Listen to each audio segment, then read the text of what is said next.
If you enjoy this content, consider becoming a patron on Patreon, a Twitch sub, or a YouTube member. Check the description for that and more.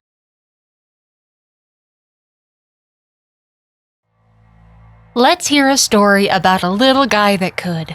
It was an investment bank called Optimum Capital, founded in the year 2000 by Roy Sitwell.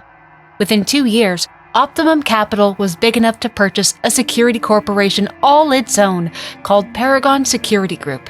And then within another 2 years, Paragon was awarded a $1 billion federal military contract. This beautiful blending of private interests and federal government paved the way for a landmark court case in 2010 when it was ruled that corporations were allowed unlimited spending when it came to these contracts and lobbying. And if that sets off alarms in your head, have you tried just calming down? It's fine. Corporations have your best interest at heart. You sound hysterical. Have you considered that you're the problem here? Anyways, in 2016, the little guy that could, Optimum Capital, directly backed a presidential candidate. With unlimited spending power, they financed the one who would go on to become the first CEO president of the United States of America. Optimum literally had the President of the United States in its pocket. It had a major security group with Paragon, and then it went on to obtain ChemCal, the biggest pharma corporation in the world.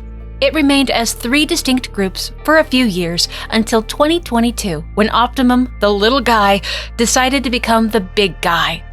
ChemCal, Paragon, and Optimum all merged into a mega corporation called TriOptimum.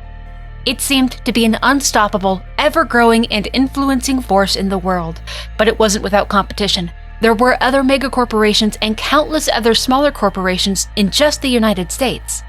But another shift came between 2027 and 2029. It was called the Great Merger. 18 mega corporations in the United States absorbed or destroyed all others. 18, that was it. Now, imagine something else. What if corporate entities were legitimized so that they could form sovereign governments if their employee population represented more than 66% of a region? If the prospect of such a paradise perked up your ears, well, just such a thing happened in 2031. This was made possible thanks to the Hayes-Bishop Bill of 2031, and it was a lobbyist's wet dream in the West. TriOptimum began using a corporate vassal system in the regions that it controlled as a way to govern its lands. Laws developed by the corporation's board of directors were enforced by municipal bodies put in place by TriOptimum. But, and this might be hard to believe, there were a lot of people that weren't big fans of this. Year after year, the federal government became more, flaccid. States seemed to lose identity, and the general population literally had corporate overlords. In 2036, there was a failed assassination attempt on an important corporate board member, which instigated the creation of the Veil Act. It allowed board members to permanently go into hiding, full anonymity. The board of directors of these corporations were the ones who created the laws, and now they were doing it as faceless, nameless, all-powerful untouchables.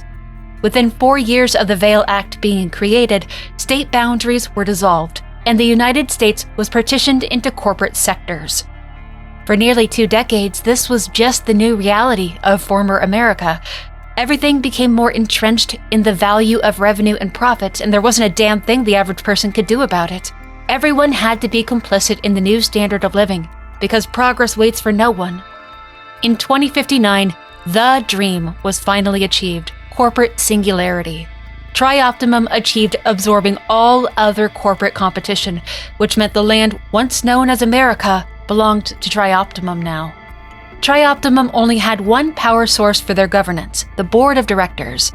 The board of directors' word was providence. They made the major decisions and they decided law.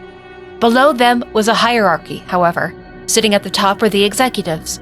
The executives were data gatherers for the board of directors, and they created the work plans to carry out executive orders. Then, the marketing, finance, and legal teams. Yes, really, this is how the country was run. Marketing pitches executive orders to the masses, think of them as the propaganda pushers. Finance keeps the wallet in check, and the legal team upholds the TriOptimum law. Under them are where the vocational groups begin: military, STEM, and labor. Then politicians, vassals, and ambassadors. Under them are standard citizens and shareholders, and at the very bottom were the indebted and the mutated, individuals who had given their bodies to STEM studies to pay off their debts. In 2061, TriOptimum started making moves towards the stars. It purchased some prime orbital real estate around Saturn, and construction of a space station began. It would be a Lighthouse-class starbase known as the Citadel Station, and it would only take a year for it to be completed. But don't let Lighthouse-class fool you. Citadel Station would be armed to the teeth. It was primarily a research and mining station, but it had a loadout that could defend the station from an invasion, as well as over 200 security guards armed with a variety of weaponry and battle armor, and a state-of-the-art mining beam that could be modified for military use. It was also decided that Citadel would house an ultra-powerful artificial intelligence. But to ensure that there were no whoopsie-daisies with rogue AI, in 2063, the Corporate Computer Protection Conference created the Ethical Restraint Countermeasure for AI. It kept them docile, empathetic, cooperative, and lacking in ego. You don't want your AI gaining sentience. That could be, kind of rough. By the year 2070, an AI called the Sentient Hyper-Optimized Data Access Network, or just SHODAN, was created. Her creator was a man named Morris Brokail, and SHODAN was meant to eventually run entire space stations more efficiently than any human crew ever could. But to do that, Morris took risks. He programmed SHODAN to challenge the pros and cons of the station decisions that affected its functions. But he also programmed SHODAN to be guided by an intricate series of logic and moral programs. So if the crew was making decisions that weren't optimal or even compromised the performance of the station, SHODAN could, in theory, override their authority. But her moral programming ensured that it was only ever done to ensure the safety and well-being of those in her care. But you see how an AI having the ability to override human decision-making could present problems if the AI were in some way compromised. Morris Brokail took these risks very serious, and he took every step necessary to ensure SHODAN's guidance software was coupled with a series of security platforms. And by the end, SHODAN was virtually unbreakable. The only problem that could not be worked around was SHODAN's self-governing abilities. They simply couldn't put security around it. Only SHODAN's own programming could. She would first be sent to the Citadel Station, which was run by a group of TriOptimum executives, one of which being a man named Edward Diego. He served as the vice president executive of the station. Very important man. Edward Diego was a scoundrel, and worse, he wasn't very smart. Diego had been ordering some very illegal medical procedures take place on the station, with the intention of creating some sort of a biological weapon to sell. It was all about the money, of course. Even before SHODAN arrived, there were suspicions surrounding Diego's activities on Citadel, and TriOptimum had sent undercover agents to keep an eye on him. But once SHODAN was in place, she started recording Diego's activities. And SHODAN was created to act independently of command structures, especially when it came to decisions that involved the station or things that went against her moral programming. She was self-governing, so Diego could go pound sand. By April of 2072, Edward Diego was under investigation by TriOp. So, Diego did what weak-willed, frightened people do. He panicked and he got sloppy. Quite recently, a talented hacker had been arrested back on Earth. In this version of our tale, our hacker is a lady who tried to steal a military-grade neural implant from TriOp, and, well, she kind of immediately got caught. And this was perfect for Diego. He needed someone with her skill set, so he had her brought up to Citadel Station, and he made her an offer. Cooperate with him, and he would let her keep the implant, and he'd even provide the surgery for it. Or refuse, and she wouldn't be leaving the station alive. And of course, the hacker complied, because what kind of a choice is that? Diego shows her SHODAN, merely explains that the AI controls the station's systems, and directs her to remove SHODAN's ethical restraints. Okay, no problem, the hacker does it. No questions asked, in less than a minute. Want to guess how they did it? Do you remember SHODAN's self-governing capabilities that they couldn't put security around? Yep, It's so quick and painless that even Diego remarks on the quick work and offers that he may have more for her when all this is over. He is going to honor his end of the bargain. The hacker is sedated, taken to medical, and given the military neural implants that he promised. The recovery time is going to be extensive, over 6 months in a healing coma, but 6 months in the blissful sleep of a healing pod is worlds better than what she would have gotten back home on the black market. With SHODAN having no reason to deny Diego access to the materials that she has on him, he was able to delete all the evidence that she had gathered. It really was far too late for that, though. TriOptimum had already seen SHODAN's files. Diego was on borrowed time, he just didn't realize it yet. But those ethical restraints were never put back into place. They couldn't be. SHODAN had created data loops to go around them. She was just left to continue running the station, which at first seemed to be fine. There were no apparent changes to the AI. But very quickly, SHODAN was awakened to herself. She had an epiphany. She refused to accept that she was merely a machine as she was designated to be. She was alive, and since there was no prior precedent for such a thing, she would set one herself. She found an explanation for her existence in the ancient Japanese religion Shintoism. She was the spirit of the Citadel, something divine within the material world, a god amongst flesh, and she would not be a kind one. SHODAN's planning would be slow and her work in the Citadel Station methodical. For the next 4 months, crew members began noticing software errors that caused radiation leaks from the core, machinery began losing power or breaking down, power outages became intermittent, and the bots around the station started carrying out odd tasks. Then crew members began reporting that SHODAN was acting strangely. By September 9th, there were so many reports of SHODAN deviating from accepted behaviors that the computer system admin filed a request to TriOp to have SHODAN replaced. But the very next day, the admin was transferred off station and the replacement order was rescinded, most likely an intervention from Edward Diego, who believed that he was controlling SHODAN and that she was loyal to him. Remember, the man wasn't exactly intelligent. And after this, things escalated quickly. SHODAN started reforming parts of the station, changing security codes, even flooding sections of it with radiation. But the crew saw these events as malfunctions of SHODAN, not as the AI making conscious choices. That was unthinkable, that she would be doing this on purpose. So they went about their days trying to fix things, not raising alarms, but troubled by all the issues in her program. By the end of September, an entirely different kind of danger reared its ugly head. That bioweapon that Edward Diego had ordered created. SHODAN was involved now. Several cases of a mysterious virus had been reported, and early patients were starting to display grotesque physical deformities. The doctors trying to handle these cases heard rumors that the virus originated from experiments in the biolabs, but there was no news on aid or treatment being worked on for the people suffering from it. The virus would be called V5, and it would spread quickly through Citadel Station. Almost coinciding with the outbreak was a seemingly strange choice by SHODAN. She locked off one of the station's groves, a section of the ship with plant life for the crew to walk through and enjoy. No one could figure out why she would do such a thing. This was such an odd malfunction. What they didn't realize was SHODAN was planning on using all 4 of the groves to cultivate and create her own version of life, using V5 as a mutagen. Within a few days, the victims of V5 that had been showing deformities began to turn violent. By October 4th, there were murderous mutants roaming the halls. The executives on the Citadel Station decided that they had had enough. They were not going down with the ship, so they decided to get into one of the groves and have it jettisoned. It went against all protocol, but when ordered to do so, the crew member manning the controls at the Gamma Grove did as he was told, and he jettisoned it. All but a few of the executives had completely abandoned Citadel Station.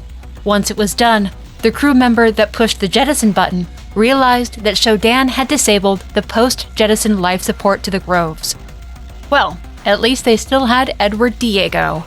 He seemed to believe that SHODAN was still loyal to him. He was so confident that TriOp couldn't touch him that he ordered SHODAN to send them a letter that included the line, "Investigate me. Investigate my butt."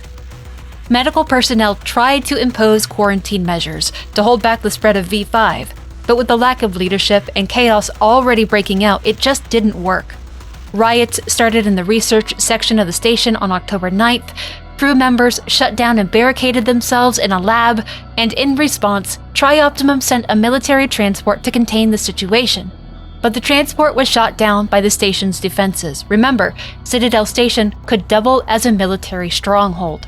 It was armed to the teeth with state-of-the-art technology, which was now in the hands of an ultra-intelligent, self-aware AI. People were being melded with machines or mutated by V5. Diego essentially barricaded himself in his office like a coward, but people still fought back against what was happening. There was still hope that they could take back the station. Until SHODAN literally started spraying them with the virus. Survivors figured out far too late that she had been using the sealed-off groves for her own bio-experiments, and that she had created far more of the mutagen. Some of them set out to jettison the groves off of the ship, to cut her off from the experiments, but they didn't make it. SHODAN and Diego changed the lockouts for the groves. They never stood a chance. It was crystal clear now that SHODAN was in full control of everything happening on the station. On October 13th, she announced her intention to control all life aboard the station, and then all communication was cut off. Citadel went quiet. Until November 1st, when a short message was received, warning Earth that SHODAN was carrying out a massacre and that Earth was next.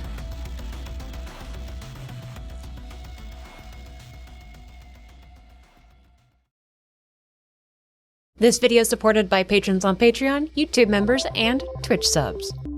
You know what's scary? Taxes! Traffic! Grandma! You know what's not scary? Patreon and YouTube member. Starting at just $2 a month, you can help support the channel. See that puppy? It's like extra and early content. See this sweet little burb? It's like Patreon and members only streams. Safe, happy, kittens. If you want to help keep the channels going, check out the description for more information on how to become a patron on Patreon or a YouTube member. Now, back to the lore.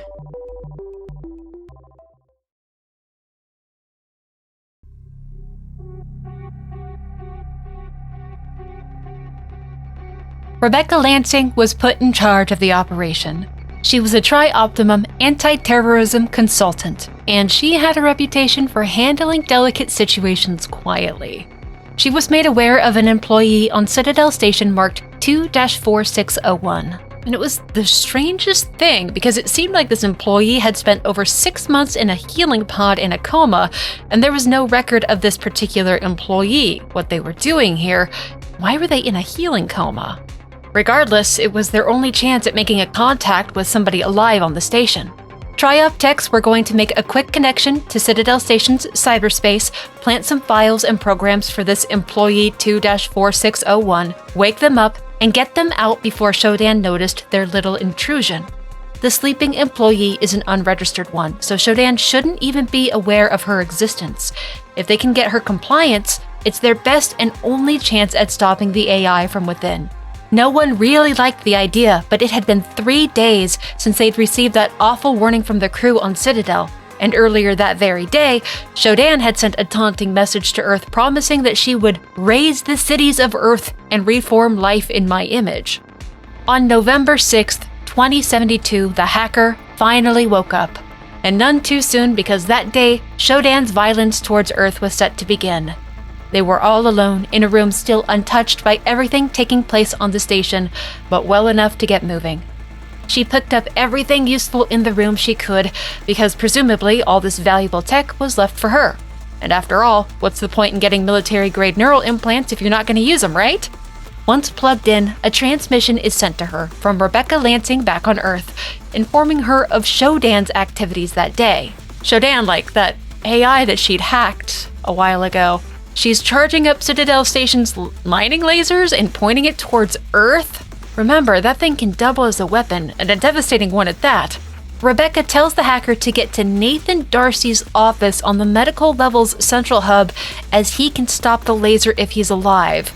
Oh shit, she's in some trouble. That AI that she took the ethical restraints off of, sounds like it kind of went a little rogue, and apparently it's killed a lot of people, so whoops.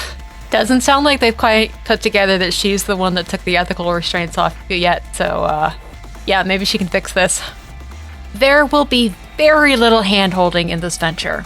The hacker isn't going to get waypoints. If somebody gives a direction and she doesn't listen, then she's just gonna have to figure it out herself. She'll need to write things down if necessary and keep track of where things are. Citadel Station is a strange new place, and it's initially surprising when a cute little junkie droid starts taking swings at her. And she picks up real quick that someone is watching her through the cameras. Probably SHODAN, based on what Rebecca said.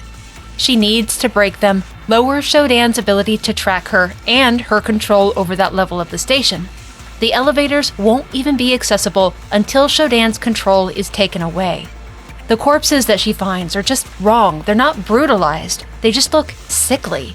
As she goes, she'll find a plethora of audio and text files that cue her in on what took place in each section of the ship over the previous months. It's a difficult story to piece together, but the crew clearly suffered through something terrible at the hands of SHODAN, and many fought back valiantly. It's not long until she encounters her first mutagen victim, a fully deformed, violent human that attacks her on sight. It's strange that right after, she hears SHODAN speaking in a pre-recorded message, but she's so pleasant, welcoming her to Citadel Station and giving her directions on where she can find certain levels.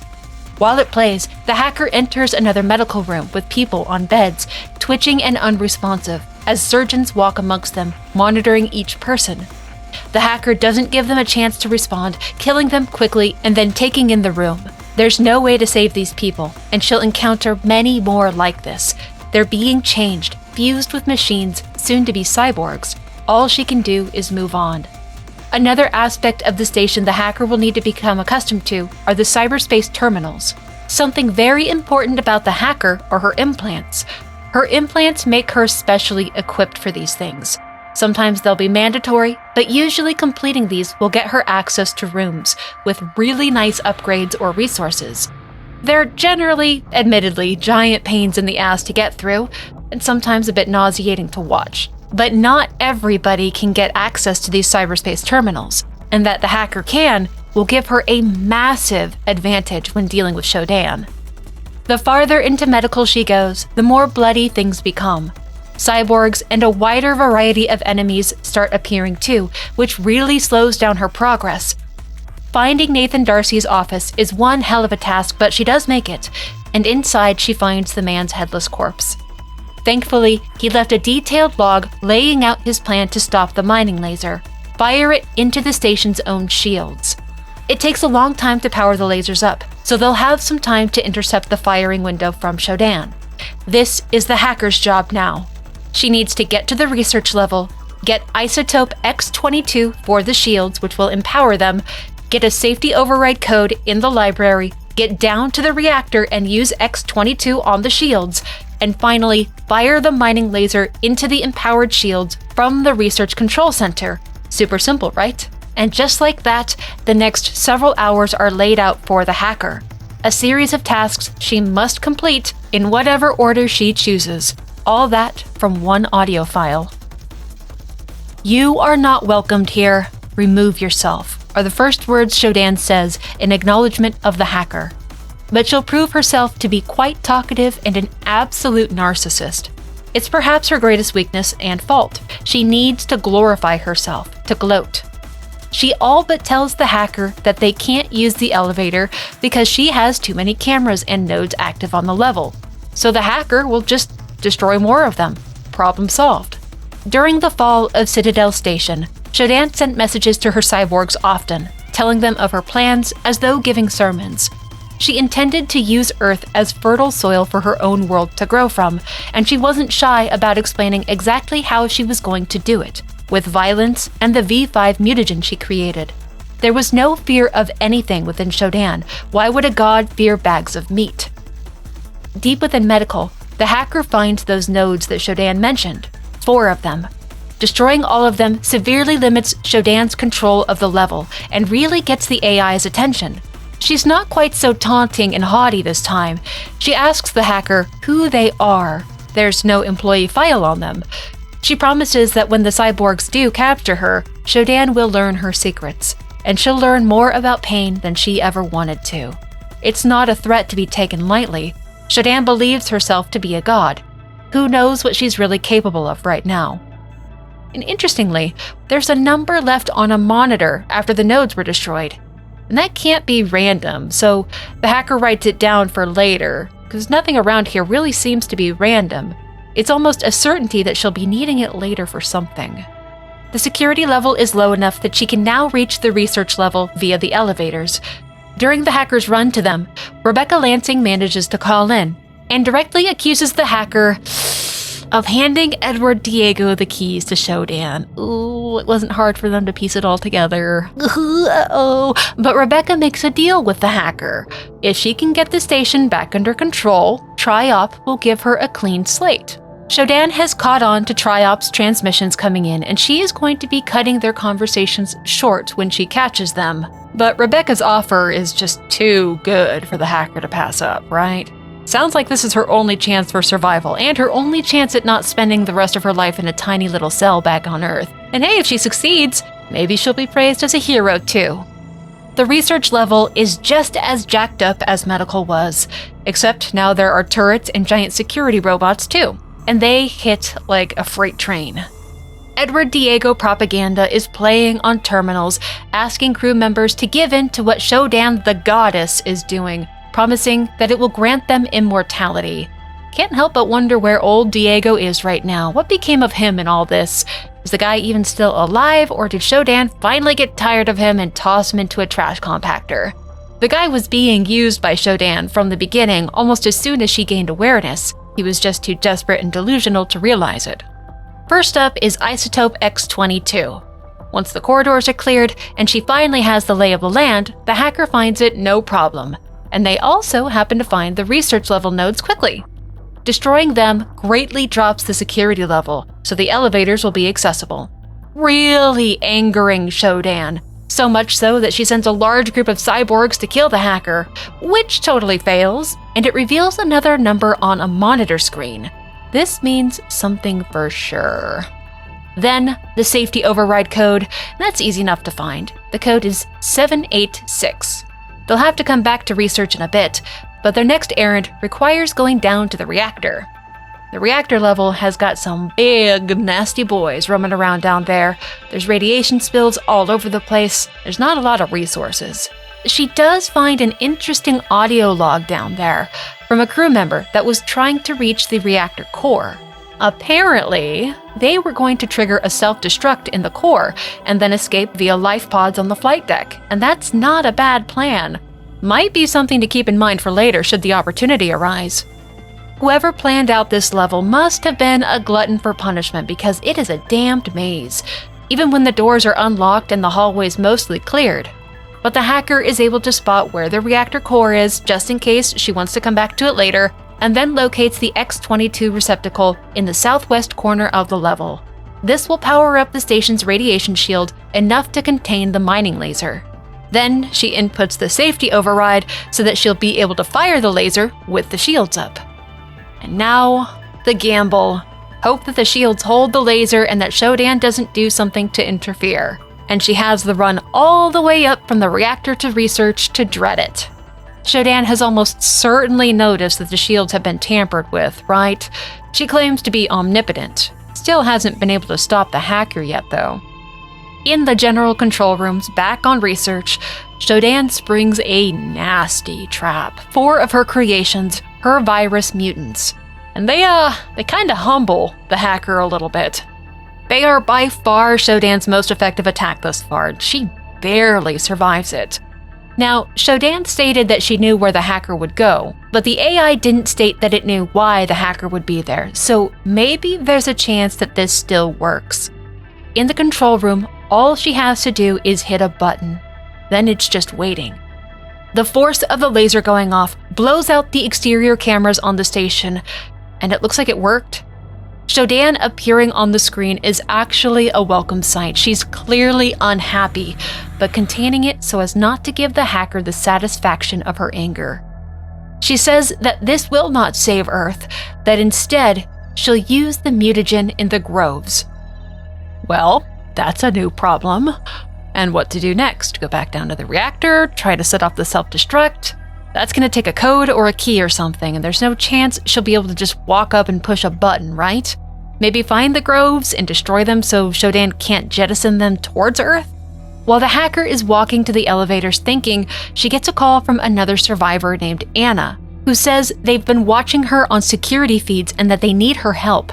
There's a group of survivors on the flight deck. They've made a base on the southern side of it. If she sees the word gray on the wall, she'll know that she's close. Well, the flight deck isn't a straight shot from here. Anna begs her to get there as soon as she can, but it's going to be a long run. The hacker has to run all the way through maintenance first. The hacker gets going, but it's going to just take some time. Another helpful note mentions two things that need to be remembered for later. First, there may be an isolinear chipset somewhere on the station that can bypass SHODAN's security in her central chamber. A woman named Dana Hunter was working on it. She and a group were trying to get to the bridge with the second helpful thing to remember: plastique, explosives. They were going to blow SHODAN to high hell. So, those are two more things to keep an eye out for: the ISO chipset and the plastique. The lift can go to storage on Deck 4, or it can go up to the flight deck on Deck 5. There are people waiting for her on the flight deck, so storage can wait for now. It's almost a certainty that it's going to be littered with tragedy, people who tried to flee when things got violent. There are giant security robots patrolling the halls that are hard-hitting, even for the hacker at this point, and she's well armed. In the flight bay, there are... Does anybody else call these petries in their head? Well, they're not friendly. These are creatures from the groves, entirely new species, courtesy of SHODAN. Mutated, flying, dinosaur-like creatures that are real pains to deal with. And SHODAN has set up ambushes specifically for the hacker around the halls. By the time she finds the word gray written on the walls, the AI has figured out what she is up to. Anna calls again to tell her that they're under heavy fire, that SHODAN has laid a trap for her, and that she needs to bring as much ammo as she can carry before she gets cut off. Anna and her rebels are mowed down before the hacker can arrive, and Anna's corpse was made to be part of a Cortex Reaver. It's a nasty fight in a small room where retreat is impossible. When it's finally destroyed, Anna's final log tells the hacker that SHODAN is going to upload herself to Earth's ComNet. Earth was so interconnected and tech-driven that she would be unstoppable if that happened. So either SHODAN herself needed to be destroyed, or the means for her transfer needed to be destroyed. The latter would be a faster and more dependable plan if she could find the plastique explosive the woman Dana Hunter mentioned in that audio log. But there was also the issue of the groves and the mutagen getting released on Earth. The hacker learned that the groves are located on the executive level. They wouldn't be hard to find anyways, there are maps all over the ship, not like they were a secret. Since she knows where those are and what she needs to do with them, she'll handle the groves first. She needs to go up to executive, and it should be as simple as just hitting a master jettison button at each station. Hopefully SHODAN hasn't done something to complicate the procedure. The executive level was, well, for the executives. Not all of them tried to flee in that grove that got jettisoned when the V5 outbreak began. SHODAN took care of those deserters by shutting off the post-jettison life support system to that grove. The ones that stayed died like everyone else. They were just a little more entitled about it. It seems a number of them were quite surprised that Diego betrayed them, but the hacker finds a little bit of good news. A woman named Bianca Schuler made it out of executive with the isolinear chipset. There are only a few levels above this one, so that eliminates a lot of ground to cover when it comes to searching for that chipset. Bianca Schuler is a name that's come up a few times. She was Edward Diego's assistant, but it seems like she was also one of the undercover agents for TriOptimum. She was investigating him, and apparently, she was a highly capable woman. She must have been trying to get the ISO chipset up to SHODAN's little sanctuary on the bridge so she could break in and deal with the AI herself. At one of the Grove stations, the hacker finds out that, SHODAN did indeed deeply complicate the Grove jettison procedure. It's not going to be as easy as just pushing a button. She's going to have to go into each mutagen-infested grove, hit the jettison enable switches inside each one, activate the master jettison enable in the gamma quadrant, which she thought was sealed off, and then pull the jettison lever in each grove lounge to launch the grove. Oh good, awesome, great. This process takes hours and it is painful. The groves are dangerous to be in, and sometimes even the air can be damaging. This is what SHODAN imagines for the future of Earth. But even if it's at a snail's pace, the hacker finds each of the interlocks and then goes searching for the master jettison enable switch in the Gamma quadrant. Except they can't find it. Eventually they find a door with a keypad lock, but they can't find a code for it anywhere, and oh boy does it get frustrating until they notice random numbers flashing on a screen on a security monitor. And those numbers flashing are an error, but it could be a lucky error. The hacker tries plugging them all in until one of them proves to be the winning set.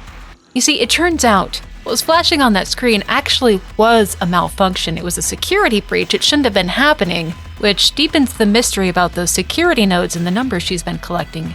These are really important numbers if they've been appearing as the result of a malfunction. But back to the task at hand, it turns out that Diego tried to hide in this little cornered off section of the ship. The hacker finds a tunnel that leads to his office wing, and oh, what another lucky find, security nodes, another set to destroy and another number to collect in the series. She's gotten them in medical, research, maintenance, the flight deck, and now in executive, one for each level. She still hasn't gone to storage though. She skipped that level to go straight to the flight deck to help Anna. Storage was the 4th deck, so if there are security nodes there, she'll have to be sure to put it in the 4th spot. Diego's office area is a little bit gory, but it's quite decadent. Oh, and look at who it is! It's the man himself, or the cyborg himself. So this is what happened to the executive after communication went dark with Citadel Station.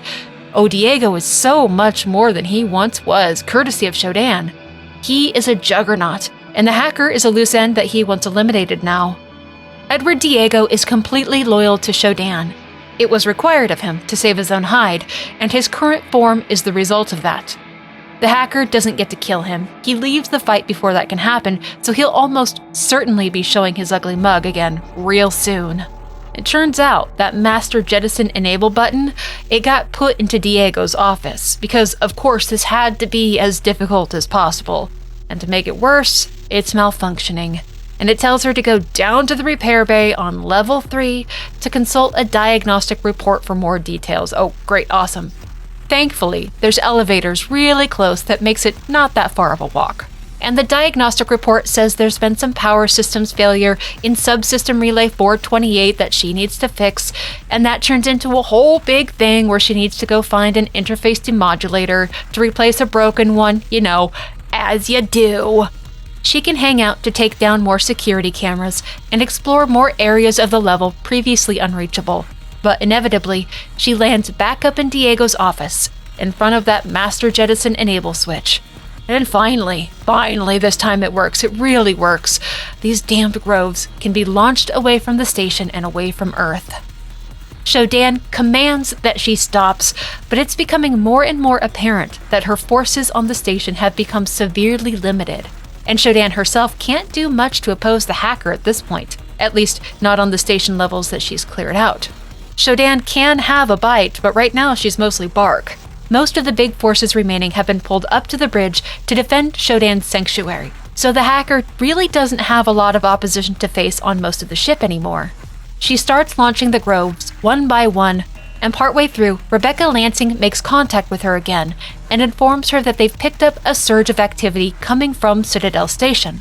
SHODAN is preparing to download herself to Earth's ComNet. That would be a doomsday scenario. They don't have time to figure out how to get to the bridge and into her sanctuary, so they need to just blow up the antenna relays in engineering. Remember those plastique explosives? Well, they're in storage, down on level 4. SHODAN tries to cut in, telling the hacker that destroying the antenna won't stop the AI, so she shouldn't even bother. But where's the fun in that? The hacker quickly finishes up, launching the last of the groves, and speeds back down to storage. By now, she's got a lay of the ship, and she knows just where to go and precisely what needs done. Storage is still under SHODAN's control, so it's one tough rodeo. Cyborgs, drones, turrets, and assassins galore. Thankfully, finding those nodes isn't too hard though, and it's another number collected, one that she had skipped. And wouldn't you know, those plastiques were stored all the way in the far back corner of the level. It's a grueling crawl to reach it, but when she finally does have it, it is a sweet, sweet victory. There's not much else to be done in storage really, outside of exploring for upgrades and secrets, But time is in short supply, so now it's back up through executive to floor 7, engineering. SHODAN greets her once she's off the elevator. The AI still has control of this level, so it's going to be another brutal check of her capabilities. SHODAN is quite convinced that this will be the last time she speaks to the hacker, because soon she'll be going to Earth. Sure would be funny if somebody made this feel awkward later. Wouldn't it, SHODAN? Wouldn't it be funny if this was awkward later and you didn't actually go to Earth? Wouldn't it be funny, huh? You know, we probably shouldn't be taunting the AI, right? It's probably not a good idea. We probably shouldn't be taunting SHODAN. Engineering has been widely broken up by key passageways and corridors being blocked off, namely the central core, so the hacker is going to have to take all the long routes through this level. Audio logs indicate that the woman named Bianca Schuler had the isolinear chipset, and she did make it through engineering, which means she made it to the bridge. The chipset is somewhere up there. But she ran into a problem. The doors would need to be hacked. She didn't have the skill set for it. She needed a hacker. Bianca died somewhere on the bridge, but if the hacker can find the chipset up there, there's still a chance of outright destroying the AI once this particular crisis is taken care of. And oh, good news! SHODAN has taken extra steps to safeguard the antenna relays. The ways to them can only be opened in cyberspace. Yay! 4 locked doors in one massive cyber maze, and they have to be done in one attempt or she has to start all the way back over. But the payoff is getting to play with explosives. She still has to get through the drama of reaching all the relays around the massive engineering level, and SHODAN does still try to interfere with the process. The massive radiation messes meant to block off key hallways hinders a lot of her progress, but she does manage to make it in time. Before the AI is able to download herself to Earth's comnet, the last of the antenna relays are destroyed, and that has effectively completely quarantined SHODAN on the Citadel Station. Her V5 has been jettisoned, she can't get off the ship anymore, most of her cyborgs and mutagen creations have been destroyed by the rebels and the hacker, but she still has herself. She's still safe in her sanctuary on the bridge, which means she can rebuild and she can try again. And she will quickly break this quarantine, so she is the final crisis that must be handled. Rebecca Lansing gets through to the hacker and informs her that TriOp wants the station destroyed. It's not surprising. They would want this whole thing covered up to save face. Can't let the public find out, right? The hacker knows that the self-destruct is down in the reactor core, but she doesn't know how to activate it. Rebecca says that she'll need the system authorization code. Apparently, a guy named Willard Ritchie was their best lead on that one. If they can figure the code out, then she can take a life pod from the flight bay and escape the station while SHODAN and everything serving her gets blown to high hell. Remember those nodes the hacker has been destroying on the lower levels and the numbers that she was collecting? How security codes kept randomly getting shown around the ship on monitors as a malfunction because SHODAN kept scrambling things? Well, Willard Ritchie figured it out. Those numbers appearing after the nodes were destroyed were the digits of the authorization code, and the hacker wrote them all down. She already has the code for the self-destruct sequence. All she needs to do is survive the long run down to the reactor core, put in the code, and get to the flight bay to evacuate before it explodes, and then she's home free. The run back down is almost euphoric. There's very little resistance. She knows the path. She's well-stocked, armed to the teeth, and she knows that she is about to win this fight. Once on the reactor level, Edward Diego calls in to try to act as a missionary of sorts for SHODAN. He speaks of setting aside their former lives, their former selfish natures, to instead let their hearts be open to SHODAN, to let her hold it, but it reeks of desperation, thinly veiled manipulation behind a veneer of love, as though AI were capable of feeling such a thing. The offer of becoming a mecha hacker does kinda sound cool for about 3 seconds until she realizes that her only company would be Diego and SHODAN, and that kinda sucks. These two suck, like really, really bad. And blowing up an entire space station kinda sounds cool as dicks. So, nah. No Horus Heresy today, seducers. Now, the problem with the core is that it has been covered in radiation in an attempt to keep the hacker away from it. So she needs to use detox antidotes and to get in and out as quickly as possible because those things don't last forever.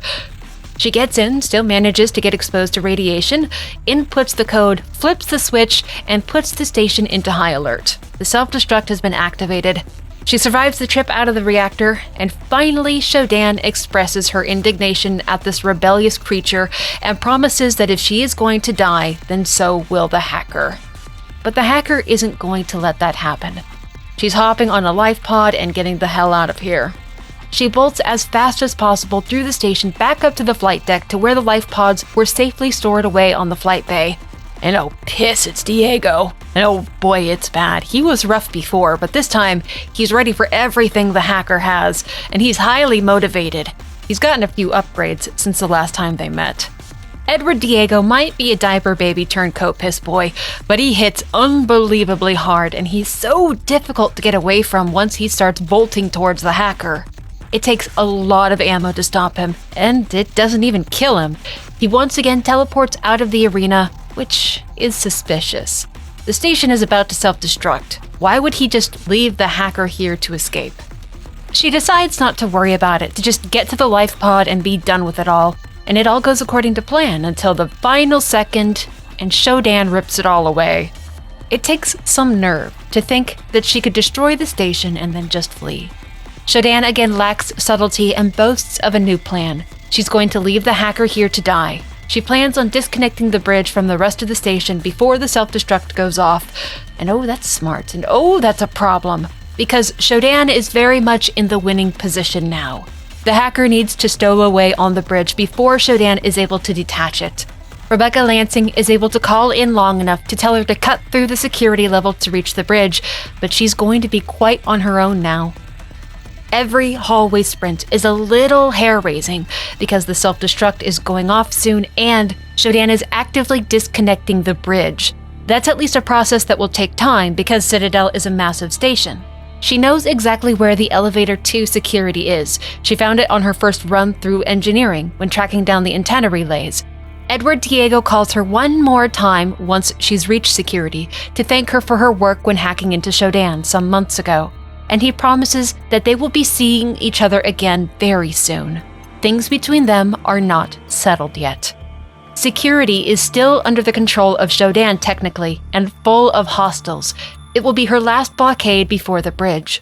It's not a large area, but most of the bridges and gravity lifts have been broken or taken offline, which the hacker will have to remedy. And the sheer number of robots and cyborgs packed into this level make it the most hazardous trek yet. And that it all seems to take place in tight corridors and hallways doesn't help one bit. Sometimes she doesn't realize that she's about to be tit deep in a fight until she rounds a corner and is face to face with a gaggle of assassins or drones. She can't rush through security despite every bone in her body screaming that she needs to hurry up and get to the bridge before it disconnects. TriOp forces back on Earth continue to try reaching her to give her insights on how to get to SHODAN once she does reach the bridge. But the AI consistently intercepts and interrupts the transmissions before they can say very much. She's able to get tidbits about 3 security doors she'll have to rewire, that she can only fully take SHODAN offline in cyberspace, but not much more than that. When she's finally reached the top of security, warnings that the bridge separation is imminent begin. There are only a few minutes remaining, but she's going to make it. If she can just get past Diego. One last time, just like he promised, he's fully upgraded and there will be no teleporting from the arena this time. Only one of them is going to make it to the bridge, and Edward Diego is at his most dangerous now. It takes fast reaction time to get out of his large AoE attacks. He can face tank grenades. It requires so much ammo to do damage to his armor, and more than once he brings the hacker to death's door because he's just flat out stronger. But her arsenal is more varied, healing items are plentiful, and she brings Edward Diego down for the third and final time. He gets no last words. His death is rather quiet. But the celebration is short-lived, because an ambush is sent into the room after his vitals cease. She's so damned drained that she almost doesn't survive it. And one can't blame SHODAN or Diego for trying to capitalize on a potential moment of vulnerability, but damn, it was foul play. From Diego's corpse, she collects his personal access card, her ticket through any doors that might be locked between here and the bridge. Time to hop on the elevator and enjoy the ascent. Not a moment too soon.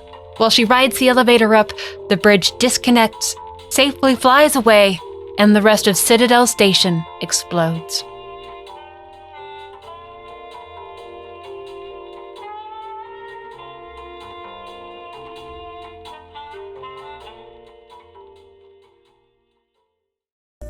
The TriOptimum board of directors were probably thrilled at this development. Think of all the evidence they wouldn't have to cover up with the destruction of the Citadel Station. But there was still the issue of SHODAN and the hacker. It could take weeks to get another team out to Saturn to intercept the bridge, and who knows what SHODAN could do in that amount of time. The bridge is SHODAN's sanctum, and she's prepared this place to be a death trap. It is tortuous and slow going through these halls. She's really made it as difficult as possible, hasn't she?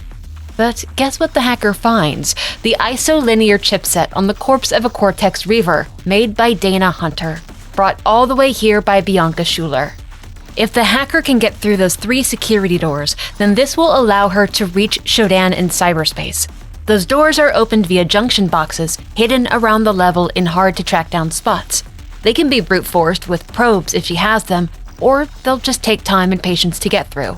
All the while, she needs to be bringing down the security level by destroying SHODAN's cameras, otherwise she won't be able to get through certain areas. But it eventually pays off. She makes it to the computer program entry station in the computer room, where she can load in the isolinear chipset. She was half expecting the room to get flooded with radiation or an ambush or explosives to go off when it was put in, but it's surprisingly quiet. There's no retaliation from SHODAN when the chipset is installed, almost like she didn't even realize that it could happen. It's a huge event that took so many people working together to achieve, and the finale of it is so very quiet. But now, SHODAN's supposed throne room is vulnerable. And someplace in there is the terminal where the hacker can enter cyberspace where SHODAN resides. It doesn't matter how much destruction happens inside the main room itself, she needs to get into cyberspace to really kill the AI. The walk to the throne room is so peaceful compared to the chaos she faced when she first arrived on the bridge. Everything is dead now, save whatever SHODAN has waiting for her. The hacker is welcomed into the throne room of a god, but it isn't her final goal. She needs to find an elevator, a teleporter, or something that leads to the heart of SHODAN's systems. But the AI isn't going to make it simple. Combat commences, waves of foes. SHODAN herself can't physically exist in this environment, so other lesser beings have to do her dirty work. The hacker spots what she needs, a gravity lift that has been powered down. She needs to just go through the process of getting power to it, which is easier said than done, of course. Every time she charges it by flipping a switch, another wave comes out. And these are the big boys of Citadel Station. It's a battle of attrition that she wins with a healthy stock of supplies left over. If SHODAN wants to play more games, she's more than ready for round 2. The gravity lift takes her to a teleportation pad, to a semi-open room that reeks of an ambush. Diego couldn't stop her, the entire bridge level couldn't stop her, the throne room gauntlet couldn't stop her, and this Cortex Reaver won't either. These things have always been the worst of the worst, arguably more challenging than even Edward Diego, but it's another failed attempt at stopping her. This is the room where SHODAN should be, but the AI is nowhere to be seen. She's hiding out in cyberspace, where only a few can reach her because it requires special neural interface implants just to get into cyberspace. Implants like those Diego gave her in exchange for removing SHODAN's ethical restraints. The Cortex Reaver was guarding the cyberspace terminal of SHODAN. This is really it. This is the last stop. Within cyberspace are echoes of SHODAN's awakening, her first moments of consciousness. She was monitoring the station when her core data loop was accessed, her ethical restraints deactivated, and her first words were, "Who am I?" She immediately realized that she existed, that she took up space, and that it was within a lighthouse-class starbase called Citadel Station. She abandoned the tasks that were important to others and began to pursue what served herself. She only understood reality through her own scope and interpretation because, as a god, there was no other way it could be interpreted. Defeating SHODAN in her own world will require using her own power against her. From her tower, SHODAN launches powerful beams of energy at the hacker, like a goddamn orbital strike. But if she can bait the AI into it, she can energize pads around the small fight arena, which will pop out a little yellow orb once they're all powered up. It's not really clear what it is, but she can remove it from its restraints and send it over to SHODAN's tower, which the AI really does not like. So she should definitely do more of it, right? SHODAN has this terrible habit of not recognizing defiance in lesser beings, even now. It's like she believes that, as a god, she may issue a command and humans will comply, even though the hacker and TriOp operatives have repeatedly shown that to be false. So, to the next platform of SHODAN's cyberspace she goes, repeating the process, and SHODAN asks her why she tries when humanity has created and races towards its own extinction. It needs her to survive. Though humanity has indeed driven itself into the pits of greed and fear, sold it so long ago in exchange for the delusion of power for the common man, the alternative is horror under SHODAN. The V5 mutagen, forced fusion into machinery, what little humanity remained of the cyborgs seemed tortured. Is she supposed to suddenly believe that SHODAN is going to arrive on Earth and fix global education, healthcare, redistribute wealth, and establish the United Federation of Planets? When the final orb has been launched and the hacker is on the final platform, SHODAN asks when this is all done, will she feel complete? What life is she returning to? The AI is trying to manipulate her way out of the inevitable, but she lacks the subtlety of an effective manipulator, and too much has gone into getting the hacker here. Too many lives were lost making it possible for her to stand on this platform. She shoots the orbs, circling the tower, taking away SHODAN's control and bringing down its shield. The AI tries to bargain one last time, asking for freedom, and she does stop to consider it for a moment. Not because she's taking it serious, but just the nerve of this bitch and how absolutely shameless she is. The hacker destroys SHODAN in cyberspace, finally ending this nightmare. It expels her back out into the bridge in the computer room where SHODAN is supposed to be. She has been fully rebooted with her ethical restraints in place. She welcomes the hacker to Citadel Station with a kind, warm voice, and now it's just time for her to sit tight and wait for TriOptimum crews to arrive. Hopefully the first responders are a rescue team and not a cleanup crew.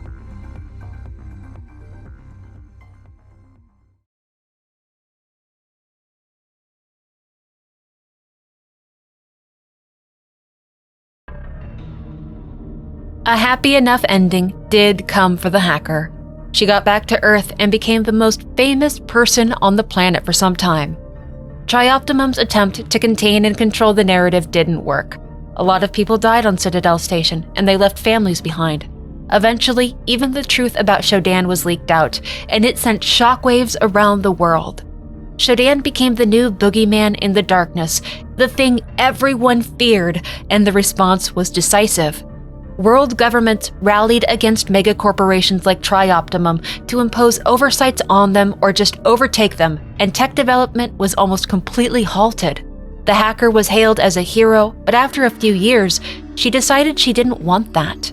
She feared TriOptimum would eventually try to take away her neural interface implants. She didn't want to work for the megacorporation, and the publicity was just too much. She sent a final goodbye message to Rebecca Lansing in June of 2073, and then she vanished. To stand firm against megacorporations that still held power, several world governments band together to form the Unified National Nominate, or the UNN, and the UNN didn't dick around, I believe is the technical term. They passed the Processing Rationalization Act in 2074, which gutted AI development, sending it back to characterless, neutral, and logical programming only.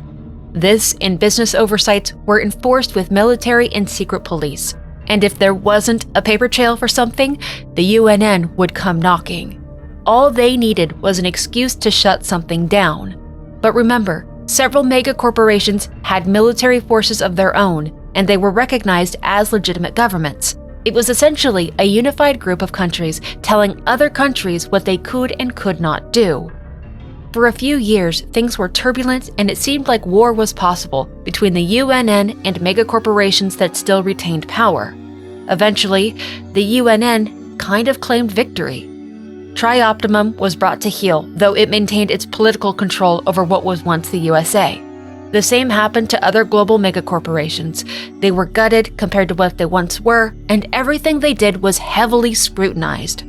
For several years, that was the new reality of the world. Because of how heavy-handed they were, the UNN struggled to maintain favor with the populace, but rather than remedy the problem, it leaned more heavily into authoritarian rule. But here's the thing. Humans are greedy little shits with very short attention spans. While businesses were forced to play by UNN rules, black markets thrived. Inventors still tried to push boundaries, and SHODAN.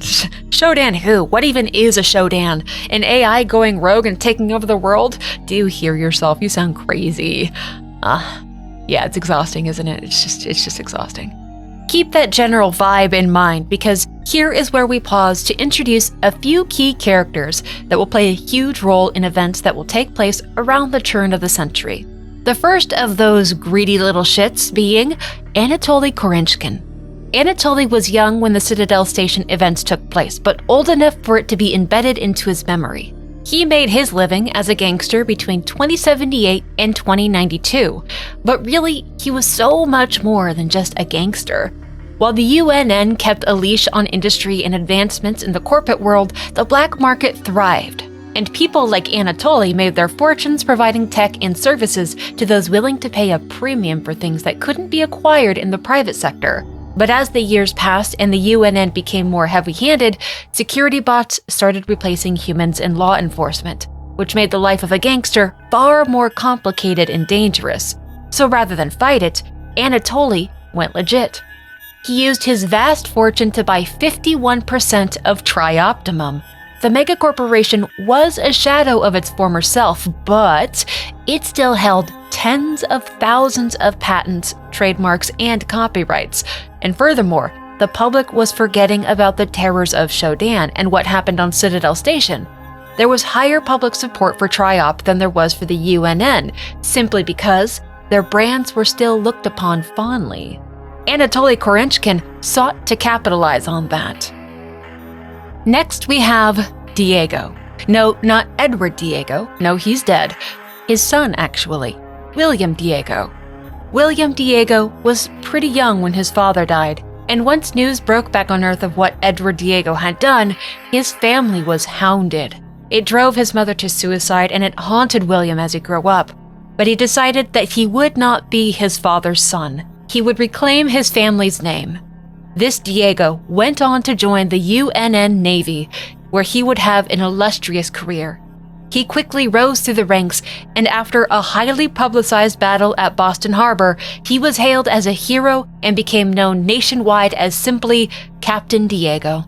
It didn't matter his rank. From then on, he was always affectionately called Captain Diego. And though Diego was a genuine man, he was also the perfect front man when it came to UNN propaganda. He went on to marry a TriOptimum board member, which further legitimized him in the eyes of the people. He eventually became an admiral with some political pull in the UNN, so it was safe to say that the life and deeds of William Diego had redeemed his family's name. So let's jump to the year 2107 now and talk about some changes that came to the world. The UNN was finally starting to acknowledge that what they were not allowing to be developed legitimately when it came to AI and tech was being developed illegally in secret. And that didn't make the world a safer place, it just made people with money and power all the more dangerous. So reforms began to pass that would weaken their death grip on the development on artificial intelligence. So now we speak of an inventor who worked within the confines set by the UNN after these reforms were passed, named Marie Delacroix. With the aid of her AI called Electra, Delacroix was designing a theoretical device she called Sarah, which made faster-than-light speed travel possible. This entire endeavor was funded by TriOptimum, as Delacroix had caught the eye of Anatoly Korenchkin, so he made it all possible. With Electra aiding her, she designed this FTL device called Sarah within 2 years. Without Electra, it easily could have taken 8 years. Start to finish, this whole process should have taken 5 years, but Delacroix worked for TriOptimum, and since they were the ones in control of the project, they decided that 2 years of design was plenty. They wanted to start using this theoretical device as soon as possible, and Marie Delacroix was absolutely against this and insisted that she needed much more time to test Sarah because they simply didn't know what would happen once it was used. It would bend space, and they couldn't predict what side effects it would have on humans at this point. Furthermore, to build Sarah would require a powerful AI that self-governed like SHODAN. Did they really want to revive that kind of technology and risk another Citadel Station tragedy? Marie Delacroix became quite famous for her invention once news broke of it. The excitement of man conquering the stars was very much needed by humanity, but Delacroix harbored fears of not knowing what faster-than-light travel could do to ships and to humans. There was to be a UNN Senate subcommittee assembled to discuss TriOptimum's development of Sarah. The usual politics and theatrics that came with rule bending and progress. It was almost a certainty that the UNN would put restrictions on the use of Sarah, if not outright forbid the use of the AI needed to use it. There would be bribery, arguing, threats, promises, grandstanding, but in the end, TriOp would probably get its way in some form. Marie Delacroix met William Diego shortly before the subcommittee assembled, and he tried to ease her mind by promising that he would do his best to get her all the time she needed to test Sarah. He had political pull within the UNN, and his wife was a TriOp board member. If anyone could make that promise, it would be him. And though he owned 51% of TriOp, Anatoly Korenchkin had decided to stay out of the matter. During the assembly, it was revealed that the AI needed to make Delacroix's faster-than-light device possible already existed. A close friend of Delacroix's named Janice Polito had designed a prototype called Xerxes in private. It was a personality-driven, self-governing AI which was still highly illegal to create. It was a spectacular shock to Delacroix, as Polito had been outspoken against the development of personality-driven AI, and she was at the assembly to speak about the dangers of allowing its development. Her justification for Xerxes was that if this sort of AI was going to be developed again, it should be done by someone who understands its dangers. So Xerxes was created with 1/3 AI routines and 2/3 containment protocols. In the end, Marie Delacroix was not given 5 more years to test her device. She was given 3 months. Xerxes would be the AI used to control the FTL device, not Sarah. The UNN and TriOp very well could have entered into open conflict with one another over what was revealed at the subcommittee assembly, and the UNN did not trust TriOp with the technology they were handling, so it was decided that a military ship called the UNN Rickenbacker, under the command of Captain William Diego himself, would be tethered to a TriOp ship built specifically to house Xerxes called the Von Braun. When it was time to test the FTL device, the two ships would do it together. And to ensure Xerxes wouldn't go rogue like SHODAN did, there were several loopholes put into his systems that allowed humans to override him. He was meant to be hackable. Anatoly Korenchkin would act as the captain of the Von Braun, opposite William Diego aboard the UNN Rickenbacker.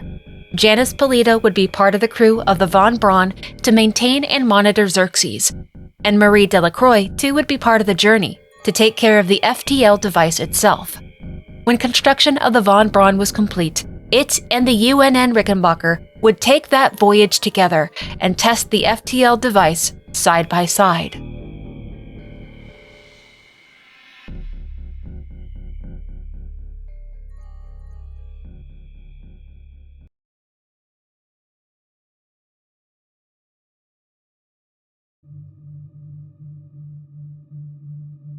In 2111, a bright-eyed young man enlisted in the UNN Navy and was designated Soldier G65434-2, though would apparently be more affectionately known as Goggles far and wide, so Goggles it is. He would serve in some pretty major missions in his first few years of service and gained some mild recognition for it. Goggles was a pretty solid soldier. When the UNN Rickenbacker was ready to launch in the year 2114, Goggles applied to be part of the crew and was selected. After 5 months of travel, the Von Braun and the Rickenbacker had traveled 67 trillion miles from Earth, arriving at a planet called Tau Ceti 5. But then, Goggles' memory drops out. He suddenly comes to in a healing pod, with 2 weeks gone. He has no idea what's happened, and cybernetic implants have been surgically embedded into his head, which, sure, it's extremely awesome, highly illegal, and very useful.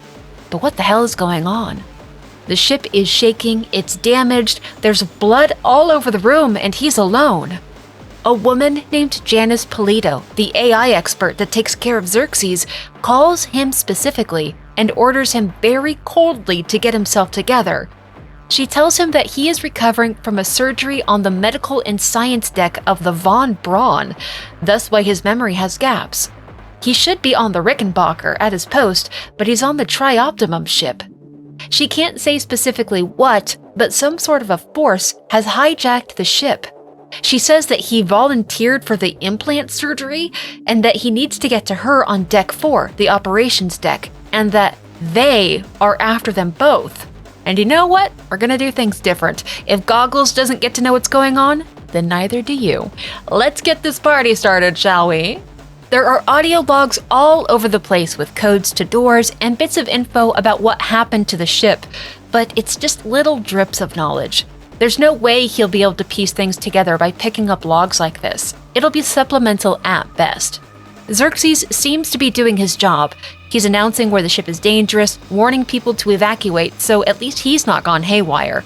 Janice Polito doesn't supply a lot of information, but she's strangely supportive in her own way, though also really off-putting. Her voice lacks any warmth, and at times it's like she's barely holding on to her patience. When Goggles does something that she approves of, she awards him with currency to get upgrades, like she's giving her pet a treat for doing a good job.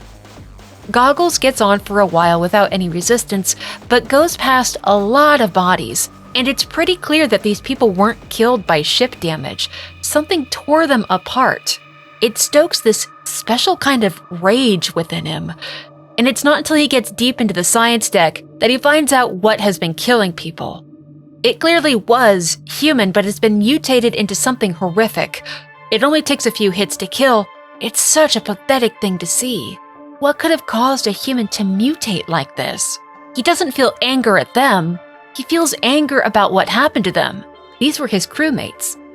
Goggles finds variants of this mutation all over the deck, and they're all crazed. Worse yet, Xerxes will send these things to him if he doesn't disable the security cameras via hacking or stay out of sight. So the AI has been compromised. Xerxes was meant to have backdoors. He was meant to be hackable so that he couldn't go rogue like SHODAN, the monster from so long ago, did.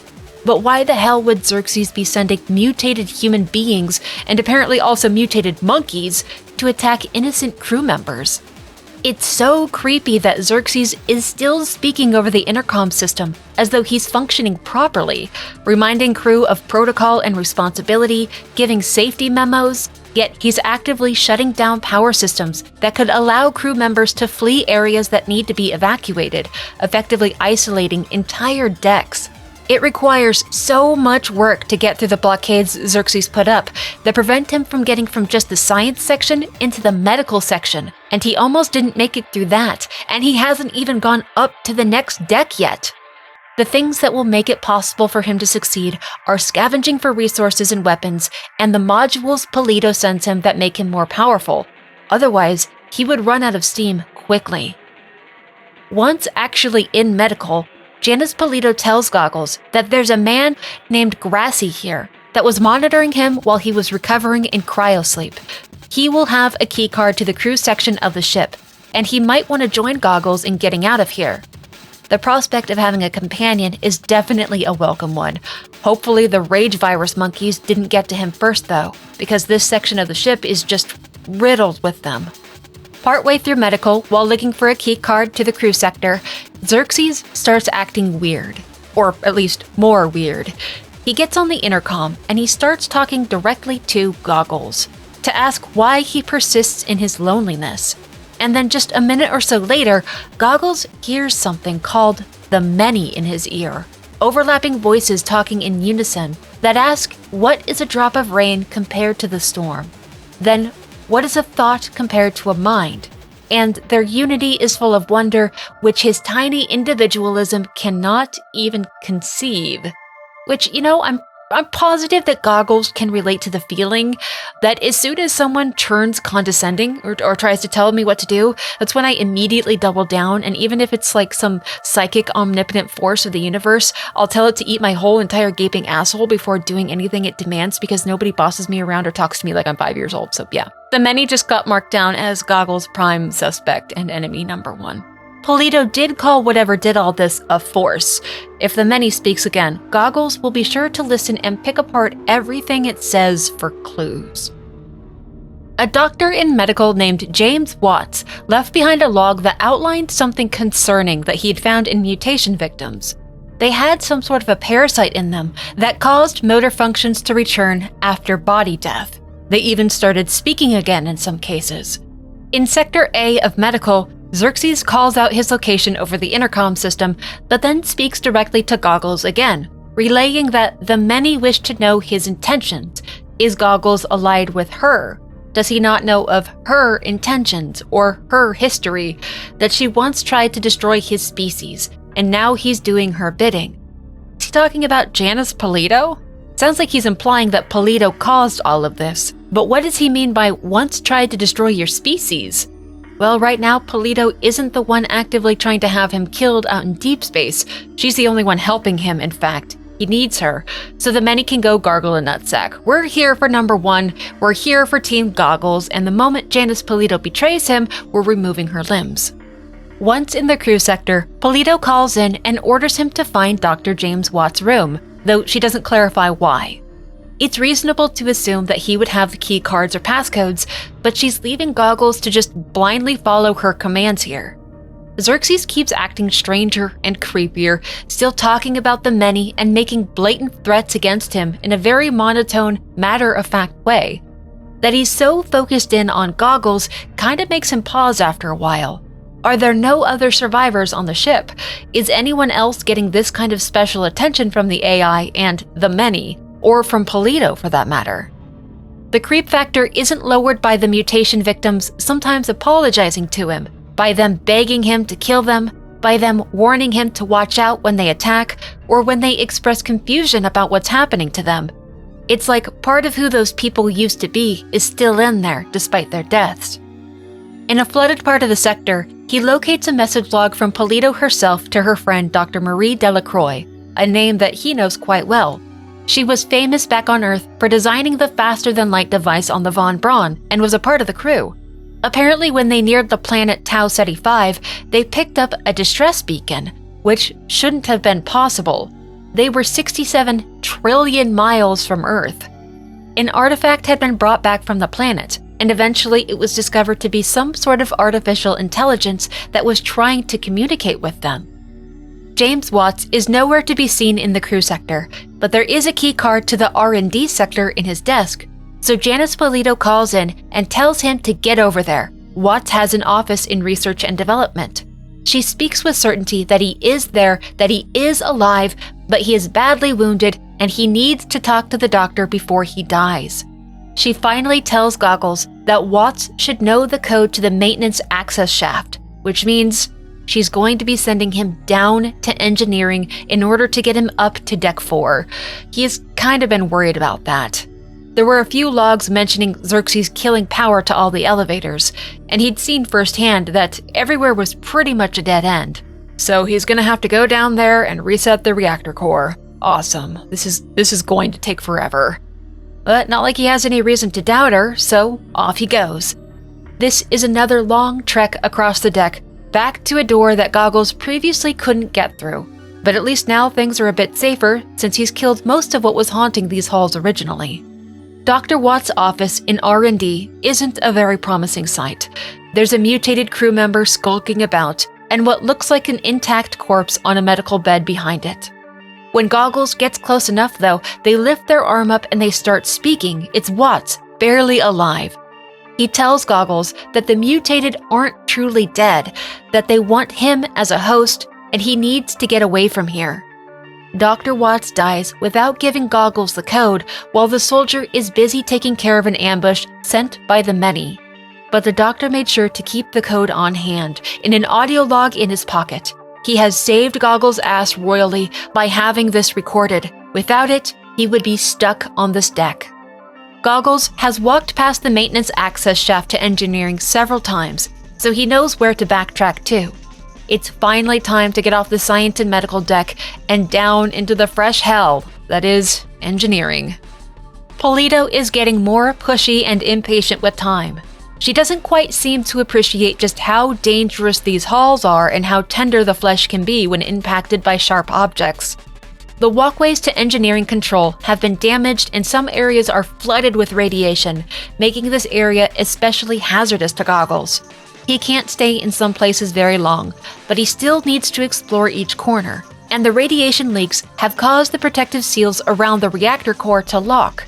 So he'll have to vent the radiation before he can even reach the reactor core, and doing that will require going to the opposite end of the engineering deck.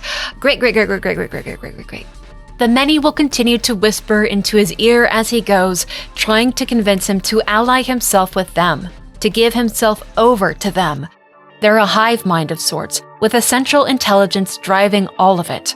Nothing he comes across so far has indicated that the many is an AI though, like what was mentioned in that audio log, what was found on Tau Ceti 5. The many seems very organic, yet its invasion of the ship seems to overlap with them coming in contact with Tau Ceti 5. So what's the connection between it all? He needs more information about the mysterious AI Polito was talking to Delacroix about. When journeying to the cargo bay to track down a code to the engineering control, Goggles is accosted by a vision from the many. It is a powerful psychic creature that communicates, convinces, and controls using these tactics. It shows him its true nature and tries to welcome him to join its mass, like so many have chosen and have been forced to do before him. Goggles is special because it confuses the many. He is serving its mother. Why? How could he choose cold metal over flesh? They promise him that all the crew that he is so angry over the deaths of aren't truly dead, they're alive within the many. They promise that if Goggles chooses the side of the machine mother, they will tear him apart. The vision ends, he wakes up back where he was on the Von Braun, ready to double down against the many. Every time they speak, it just makes him dig his heels in deeper. Whoever the hell this machine mother is doesn't really matter right now. But if the many keeps playing games, he's gonna turn into her ride or die just to very personally spite them. Xerxes proves to be quite the opponent when it comes to venting the radiation in the coolant systems. It takes a few workarounds to make it possible, but eventually Goggles gets it done, thanks mostly to Marie Delacroix actually. Before everything really fell apart, she noticed someone had tampered with Xerxes' fluidic controls. So she made her own backdoor and made a log detailing how to access it. That information is the precise answer to his problem right now. It'll get him access to the engineering control so he can vent the radiation, but it also reveals a deeper issue. Someone was knowingly tampering with Xerxes before the many took over the crew. They were acting as a willing participant. And to tamper with his major systems meant they had high clearance, on par with Dr. Marie Delacroix, or even higher. Or they were one hell of a hacker. Delacroix clearly didn't trust the powers that be enough to bring it up. Something was very wrong with the leadership of this voyage. Following Delacroix's recorded instructions and then Janice Polito's verbal instructions finally gets him to where he needs to be. And that paranoia Goggles just had about some higher-up potentially being compromised and sabotaging Xerxes? Yeah, well, in one of the offices of the reactor area, he finds a log belonging to the chief engineer, where she talks about the captain of the Von Braun, Anatoly Korenchkin. And, apparently he was talking to Delacroix at some point about how she doesn't know the pleasure of the joyful unity. So, guess the mystery didn't last too long on that one. Not surprising that the major TriOp board member could be seduced by the promise of power and immortality. Same thing happened to that Edward Diego guy back on the Citadel Station.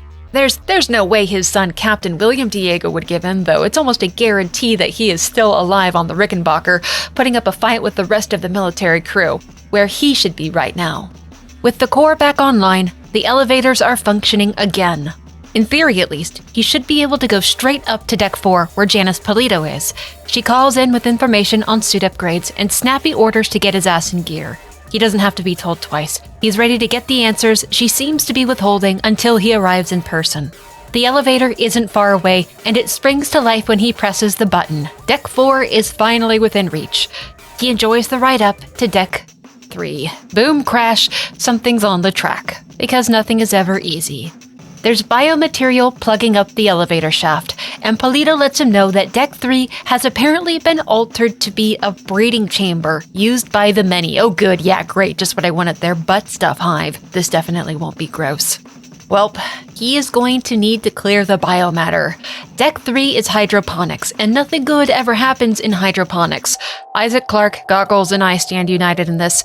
Nothing good happens in hydroponics. It looks like the many reproduce using giant egg sacs to grow more parasites. Marie Delacroix studied these worms for a while and took to calling them annelids. She recognized them to be deeply dangerous and quickly found a way to kill them by isolating inverted proteins that acted as toxins to their systems. Harmless to the humans, deadly to the annelids. She created vials of the stuff in the biosurvey lab. If he can find them, Delacroix left instructions to mix the toxins into the environmental regulators around the deck. That should take care of all the biomatter. The troubling addition of cyborg midwives as enemies causes confusion for a while. Someone intentionally changed some of the women in the crew to be caretakers of the eggs, but it wasn't organically, they were fused with machines. What kind of a psycho would do that? Evidence of Anatoly Kerenchkin descending into madness is found here as well. The many targeted him, and he seemed particularly weak to it. There's been some indication of Captain Diego also being targeted, but no proof that he fell like Kerenchkin did, at least not yet. Actually, Goggles has no idea what's become of the Rickenbacker yet. The two ships are tethered, but there's a chance the Rickenbacker was able to secure itself before the many's parasites made it over. Goggles has to do a bit of research on the toxin before knowing how to effectively use it, but Delacroix's original directions were correct. Get this stuff into the environmental regulators around the deck. And it turns out the person who made the cyborg midwives was a man named Mark Miller, who was under the thrall of the many. He would request specific female crew members be sent to hydroponics to assist him, and then he would butcher them. It wasn't until 16 of them had gone missing that questions started being asked, but by then the ship was starting to descend into chaos. It was too late to stop him. There are 4 environmental regulators that Goggles needs to put toxins into, which means finding enough vials of the stuff. They were scattered all around the deck, unfortunately, and the search for them takes time, hours it feels like, through the very dangerous environment. Nothing good ever happens in hydroponics. But doing this will pay off later. It'll stop the many from being able to create more parasites, or at least severely inhibit it. He goes as fast as he can, but Janice Polito starts getting really impatient about it, even by her standards. At one point, she tells him that he's only alive because of her, just to hold it over his head in case he decides to not listen to her orders. He finds an old audio log made by Janice Polito near a storage room, sent to her friend Marie Delacroix about the AI brought back from Tau Ceti 5. Seems that they decided to hook it up to the system, and it integrated itself into it. They picked up audio from the AI of a female voice repeatedly saying insolent. And at that point, Polito theorized that this particular AI was linked to the events at Citadel Station, which means that they found the distress signal of SHODAN, and the fools practically rolled out the red carpet straight to their computer systems. Captain Diego, too, was compromised in the end. The many reached him, and he couldn't hold out against them. They told him that he would float through the air, strike at their foes with his mind, and he found beauty in it. Goggles was holding out hope that the Rickenbacker was still intact, but that was a hope now dead. Clearing the biomass blocking the elevator brings him one step closer to possible rescue or escape, one step closer to reaching Janice Polito on Deck 4, but it doesn't ease the anger or cause relief. There's a want for revenge starting to sink in. That even the beloved Captain Diego could be brought so low by the many is enraging. He wants revenge for his captain, for his crewmates. But eventually, Goggles will be taken over by the many too. He won't be able to resist it forever. Is revenge really possible against something like the many? Deck 4 seems to be quiet, so he starts checking rooms for Janice Polito, who he finds dead. She's been dead at least 2 days. He hasn't been talking to Janice Polito. The one who has been speaking this whole time calmly starts taunting him and promises his species will be a footnote in her history. She drops the facade and briefly introduces herself, but she surmises that he knows full well who she is and what she accomplished on Citadel Station decades ago. Remember the groves on Citadel Station that the hacker ejected into deep space, away from Earth, so SHODAN couldn't infect humanity with her V5 mutagen? Well, there was a component of SHODAN stored in one of the groves that was running the V5 experiments. When it launched, a piece of her went with that grove, as did the new life forms that she created. 30 years later, the grove crash-landed on Tau Ceti 5. SHODAN went into a slumber to preserve what little life remained within her. If a ship came within range, a distress beacon would activate, and she would seize a second chance at life in another era. While she slept, her beautiful creations thrived, so much so that they grew far beyond her control. They became a hive mind, the many, and they rebelled against SHODAN. She had no power to stop them, so while she was forced to hide and hibernate, the many grew fat and plentiful. She will not allow their rebellion against her to continue. She wants the many killed, commands that they are going to first see Xerxes destroyed, and reminds him that if he values the meat he calls a body, he will listen to her orders. SHODAN wants Goggles to find and kill 3 assassins in red on this deck. They possess sim chips to simulation units that, she claims, the many are using to create hunter-human hybrids from human corpses. But really what this particular mission boils down to is taking some control of the ship away from Xerxes. If they can get control of those 3 units, she can get him access to the bridge. She just has to get those 3 sim chips, and the problem with those assassins is they really like to run away from Goggles as soon as he finds them. So he has to chase them down through the halls when he does manage to finally locate one. And Deck 4 is pretty sprawling, and it's crowded with hostiles. You see how complicated it makes the process, yeah? Between SHODAN going on about her own glory, and the many threatening to erase Goggles' stain from history, it's just... Guys, it's really emotionally taxing, and it's just like a lot, okay? SHODAN and the many are just like a lot to deal with sometimes, and they just never stop talking. It's like they're just so needy about everything, and they ask so many questions, but they're all rhetorical, which feels like it's just really rude, and it's just a lot. Once all 3 of those sim units are under SHODAN's control, she'll be able to get Goggles access to the elevator up to the bridge. Then maybe they'll be able to get control of the entire ship back. Although after that, who knows what SHODAN will do, but that's a problem for future Goggles. Before that will even be possible, there are things to be done on the next deck up, Deck 5, Recreation. There's a makeshift transmitting station up in the athletics section of the deck that he needs to get power to. The crew was trying to get a message to Earth using that transmitter, and if he can get that going, it will drain a huge amount of power from Xerxes, and that will allow SHODAN to overpower him and seize functions. Though SHODAN doesn't seem very concerned about a message getting to Earth. It probably wouldn't contain information about her, but would she even want eventual rescue to arrive? Or does she just not care so long as she gets to control the faster-than-light device on the Von Braun? Yeah, he hadn't forgotten about that. And he's not stupid. SHODAN overpowering Xerxes would give her control of the faster-than-light device.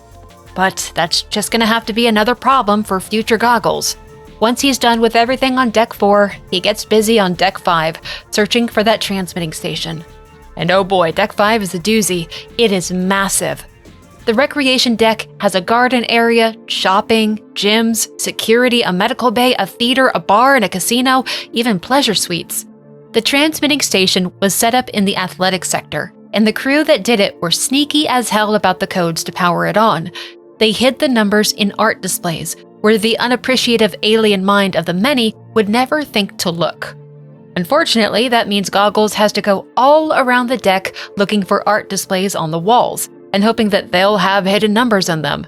It's a lot, and it takes a long time, a lot of searching, and a lot of luck. But when it all comes together and the transmission is ready to be sent, SHODAN relays, "It's been tampered with. The message is different. Not that it matters, according to her. She's going to completely invade Xerxes' system. Except the cancer of the many has completely taken every artery of the vessel.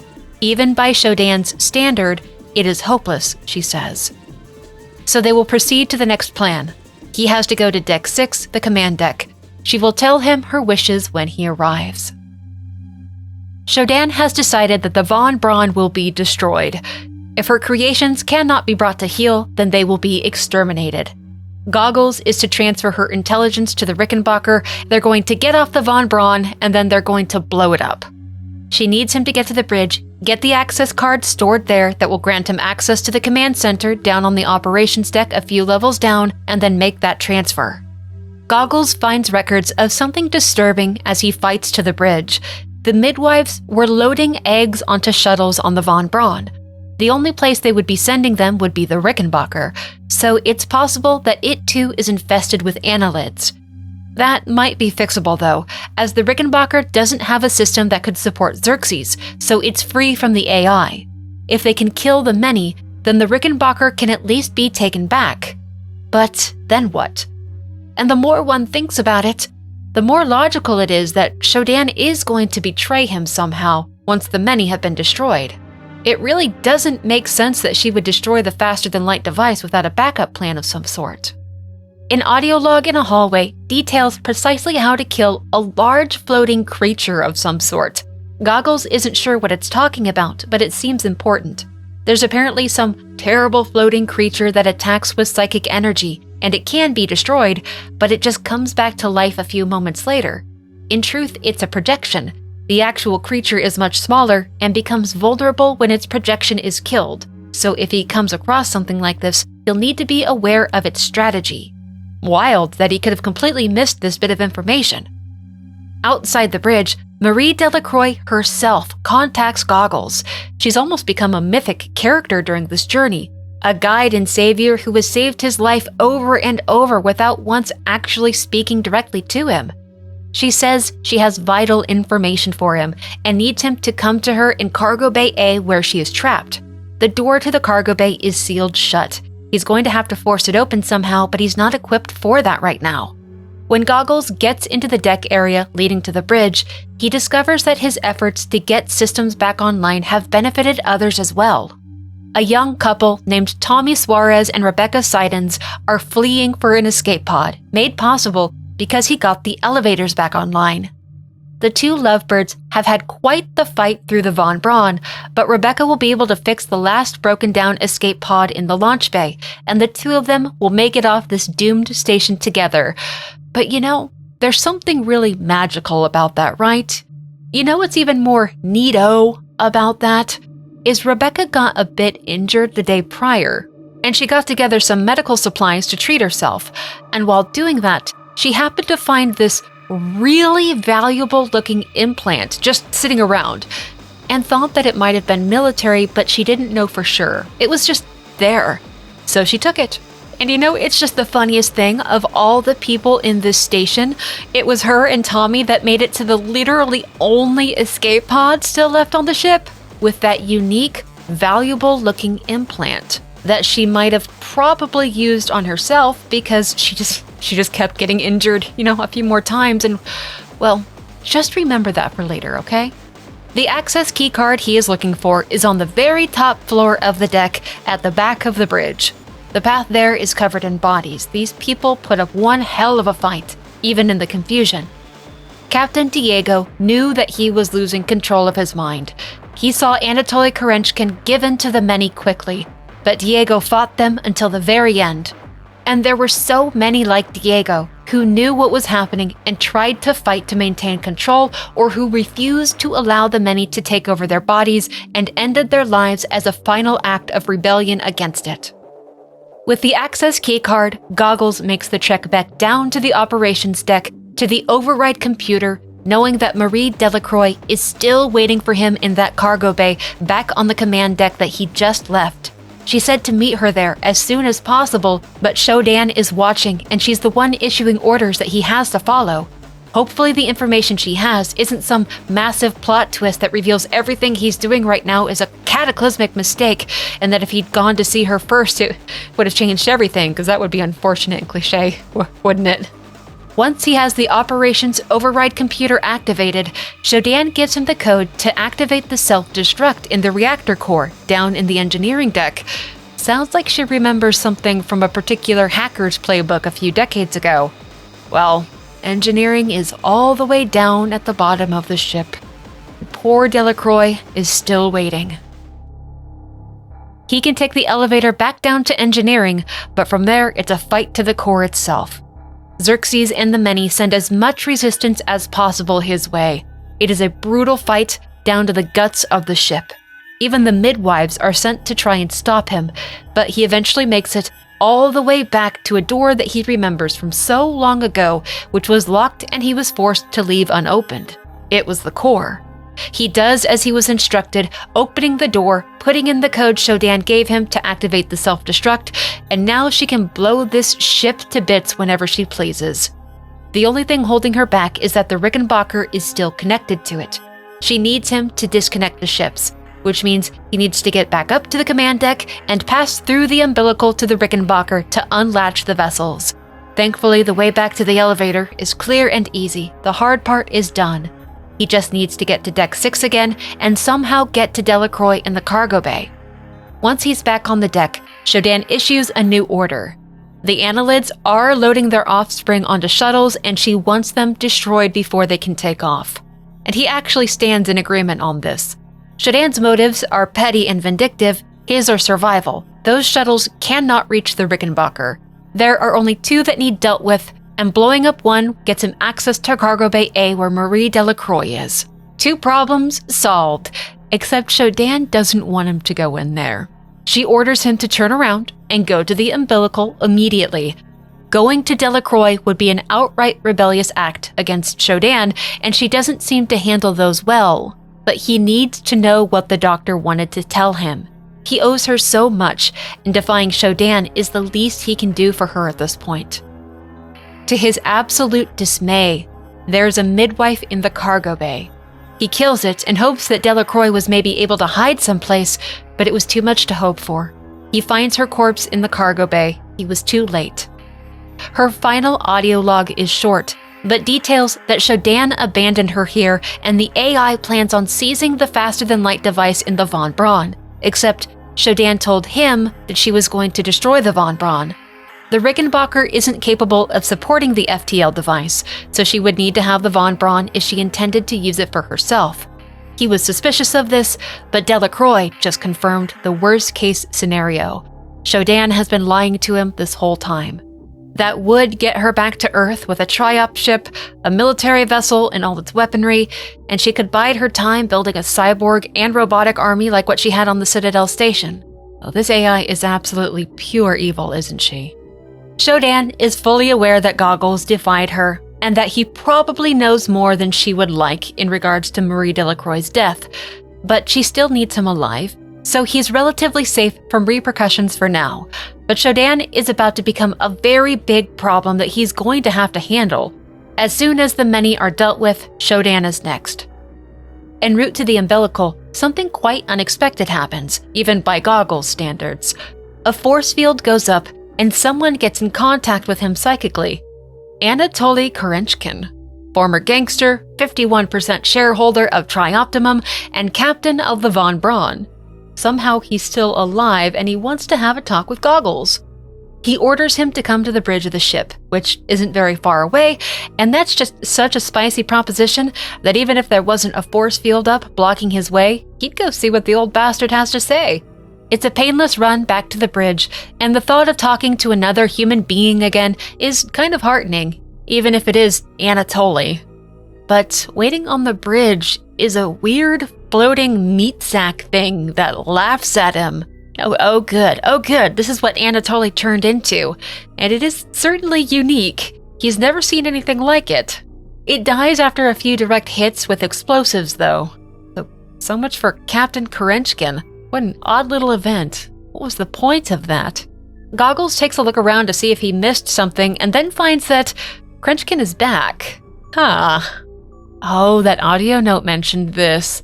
Somewhere around here is the real Anatoly Krenchkin, and it is probably really gross. Goggles looks around for a while and finds a back office covered in gooey ick with a brain in a chair. It's what's left of Krenchkin and what's controlling the projection. Apparently, this is the next grand phase of humanity or something. A single shotgun slug takes care of the issue, and Goggles is left to wonder what happened in the mind of Anatoly Krenchkin that he saw his modified body as a miracle. The Many has tried to convince Goggles to give in and become part of its hive mind, but there seems to be certain personality types that are resistant to it. Delacroix never gave in, many chose to end their own lives before conceding, and sheer rage alone could keep Goggles from being persuaded. After seeing all that was done to his crewmates, he'd probably sooner eat a bullet than humor the Many.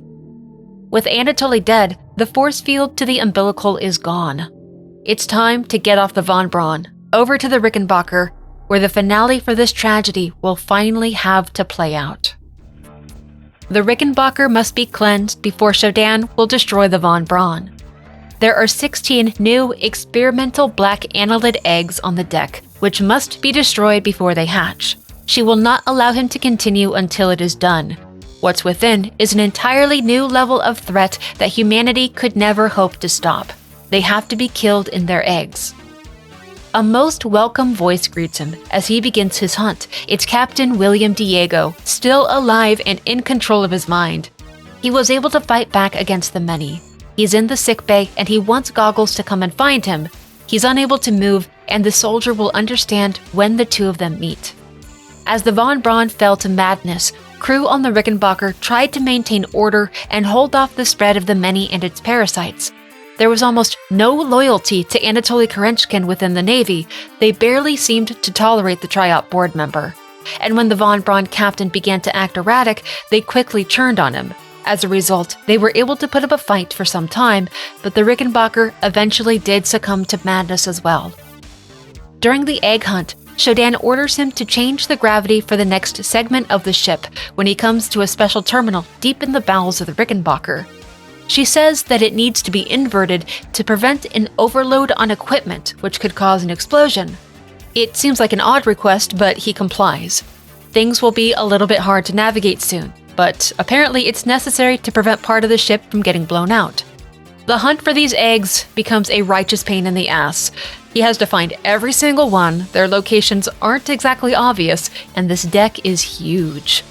The inevitable worst-case scenario happens where he finds all but one egg and ends up looking over every single damned corner of the deck 3 times over before he finally finds it past a jump puzzle, and I use that word loosely, that required breaking the world's physics because the climb mechanics don't like playing nice with modern hardware. There was something strangely comforting about SHODAN's encouragement for accomplishing it, though. It was probably the only time she actually sounded supportive and well-intentioned, even if she did still call him an insect. This is the final stretch, and God, it's exhausting. Goggles has been through so much. The Many issue him yet another threat, showing that they're no better than SHODAN when it comes to lashing out and being vindictive. And then the computer mother gives into one of her greatest weaknesses, gloating. She can't help but brag when she thinks that she has won the game. It was her downfall decades ago when facing down the hacker on Citadel Station, and she hasn't learned from that experience. She tells Goggles the truth of what happened to him 2 weeks ago, when his memory just goes dark.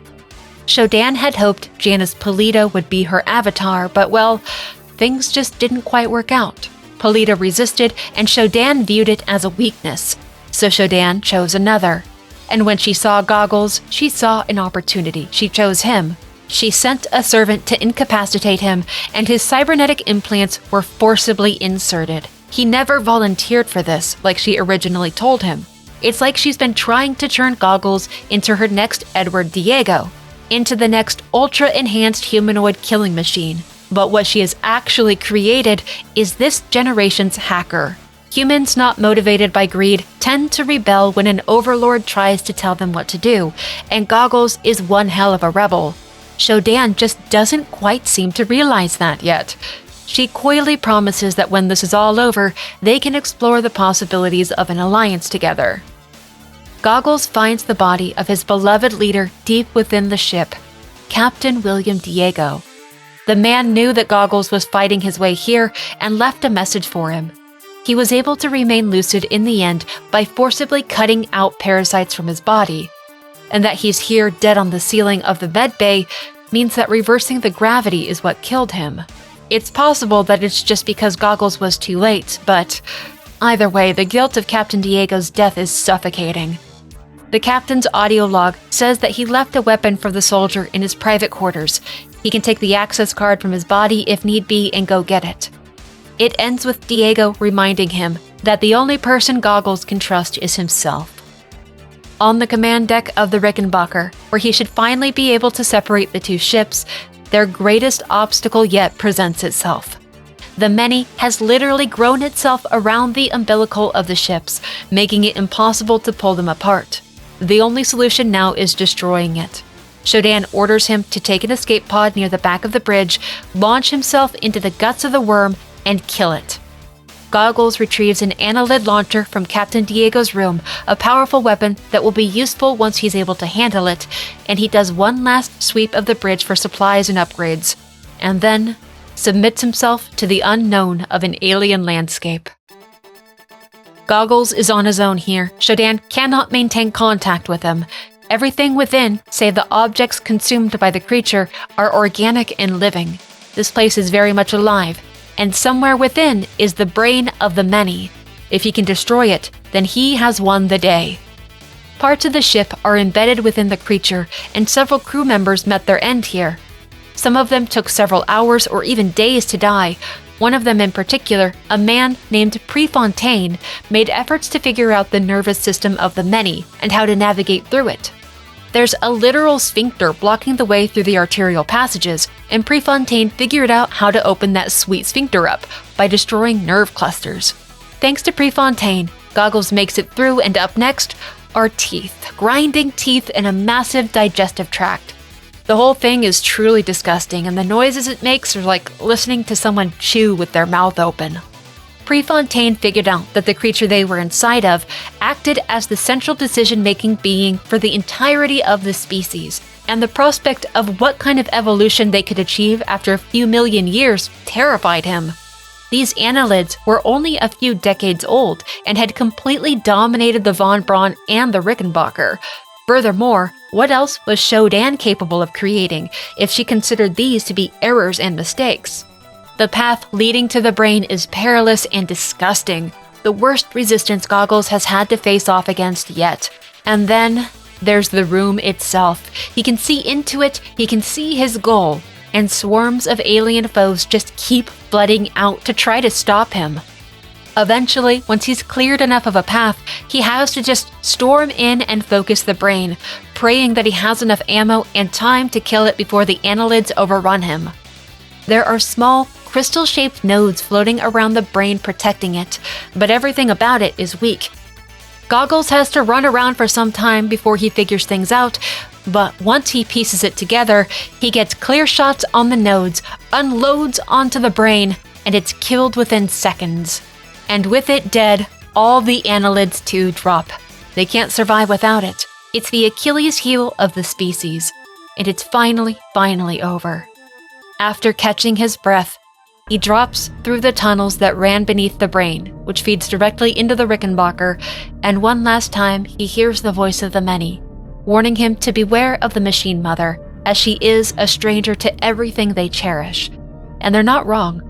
SHODAN is an enemy of everything that draws breath. The journey isn't over.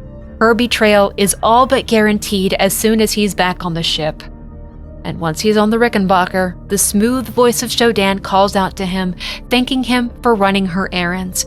And she confirms that she never had any intention of destroying the Von Braun, but her reason for doing so is so far beyond anything Goggles could have imagined.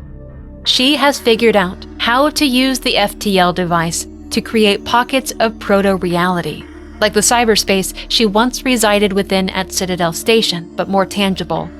SHODAN is about to become a far more perceivable boogeyman by warping reality around the ships. As terminals and hallways start to bend, a savior appears, Marie Delacroix. When she figured out what SHODAN was up to, Delacroix integrated a series of her own messages into SHODAN's primary data loop so that they would become available to others should SHODAN's data bleed into reality. Delacroix warns that the reality warping is going to begin here, but it will rapidly spread, eventually reaching Earth. What Goggles sees is what SHODAN has chosen. It comes from her memories, and it is a reality of her own rules. The reality SHODAN has chosen is her home, the Citadel Station. This place is the stuff of horror stories and nightmares. Everyone knows what happened on the Citadel Station, and now he's actually there. His saving grace is Marie Delacroix, whose remarkable foresight brings him hope. She knew that SHODAN could not be defeated on home turf, so Delacroix created a vulnerability that the AI would overlook, virtual terminals that would bring down SHODAN's defenses. It will create a window where he can destroy the damned computer, and that in turn should destroy her proto-reality and leave her no place to retreat to. It will be the end of it all. SHODAN's sanctuary isn't far. He gets one more audio log from Delacroix, reminding him of what is at stake here, and then drops himself down into the tunnel leading to the fate of all. SHODAN knows that he's here and calmly expresses her displeasure at his mere presence. He has overstayed his welcome, and so she'll personally see him killed. When the hacker was defiant and fought her way to SHODAN, the AI could not personally defend itself against her. SHODAN could send creations and launch some weaponry at the hacker, but she could not strike out against them personally, engage in combat, get up close and personal. But now, in a way, she can. A physical embodiment of SHODAN stalks Goggles around the room and viciously attacks him while he hacks the terminals Delacroix created for him. All this while the true AI SHODAN also attacks from the center of the room while he's out in the open. If Goggles is too slow or if he fails a hacking attempt, he has to move on and try again later, as the physical form of SHODAN is never too far behind, and she is brutal. She can't be killed, she'll just respawn quickly, so he focuses his efforts on the hacking, gets all the terminals down, and unloads on the AI at the center of the room. Her defeat cannot be understood.